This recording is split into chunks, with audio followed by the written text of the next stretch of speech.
आणि एक महत्त्वाची बातमी आहे। मीनाताई ठाकरे पुतळा विटंबने प्रकरणातला आरोपी उपेंद्र पावसकर याला न्यायालयात हजर करण्यात आलेला आहे। त्याला काल अटक करण्यात आली होती। पोलिसांनी अटक केल्यानंतर आता पावसकरला न्यायालयात हजर करण्यात आलेला आहे।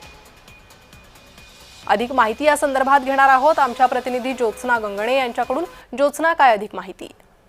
अगदी बरोबर आहे प्रणिता, आपण बघतोय की मीनाताई ठाकरे यांच्या पुतळ्याचं जे आहे अवमान करण्यात आला होता, त्या पुतळ्यावरती रंग टाकण्यात आला होता आणि एकूणच दादर परिसर जो आहे तिथे गोंधळ पाहायला मिळाला होता। हा आरोपी कोण आहे याचा शोध तत्काळ जे आहे मुंबई पोलिसांनी घेतला आणि उपेंद्र पावसकर जो आहे नामक व्यक्ती, त्याला पोलिसांनी तत्काळ 24 तासाच्या आत त्या व्यक्तीला अरेस्ट केलं आणि त्याला आता मुंबईच्या शिवडी कोर्टामध्ये जे आहे त्याला हजर करण्यात आलेला आहे। आतापर्यंत मुंबई पोलिसांनी या प्रकरणामध्ये एका आरोपीला जे आहे ते अरेस्ट केलेलं आहे। मुंबईच्या दादर पोलीस स्टेशन मध्ये एका अज्ञाताविरोधात म्हणजे अज्ञाताविरोधात जो आहे गुन्हा दाखल करण्यात आलेला होता आणि त्याचबरोबर आतापर्यंत फक्त एका व्यक्तीला या प्रकरणामध्ये जे आहे ते अरेस्ट करण्यात आली होती। या प्रकरणामध्ये म्हणजे हा कट रचण्यात आला होता की हा माथेफिरू होता, या संदर्भात पोलीस जे आहेत ते चौकशी करत आहेत। पण दुसरीकडे आपण बघतोय की शिवडी कोर्टामध्ये आरोपीला हजर करण्यात आलेला आहे आणि आता या आरोपीवरती पोलिसांनी कोणकोणती कलम लावलेली आहेत आणि कोर्टाकडनं नेमकं या आरोपीला कोणती शिक्षा जी आहे ती देण्यात येईल किंवा या प्रकरणात आणखीन कोणते पुरावे जे आहेत ते मुंबई पोलीस सादर करेल याकडे सर्वांचं लक्ष असेल।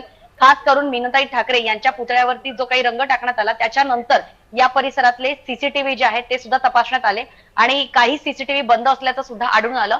त्यामुळे हे सीसीटीव्ही नेमके कशाला लावले? जर सीसीटीव्ही बंदच असतील तर त्या लावण्याचा उपयोग काय आहे? कारण आपल्याला माहिती आहे की दादर शिवाजी पार्क हा एक सेन्सिटिव्ह परिसर आहे। या ठिकाणी मीनाताई ठाकरे यांचा पुतळा तर आहेच, मात्र काही अवघ्या पायी अंतरावरती जे आहे ते बाळासाहेब ठाकरे यांचं सुद्धा स्मृतीस्थळ आहे।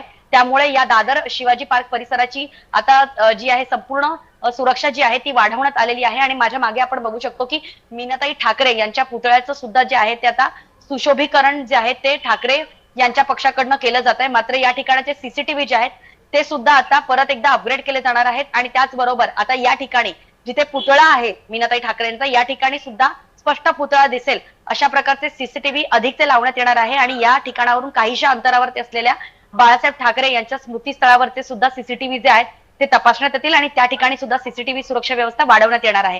कारण जी ज्योत्स्ना, धन्यवाद या सविस्तर माहितीसाठी।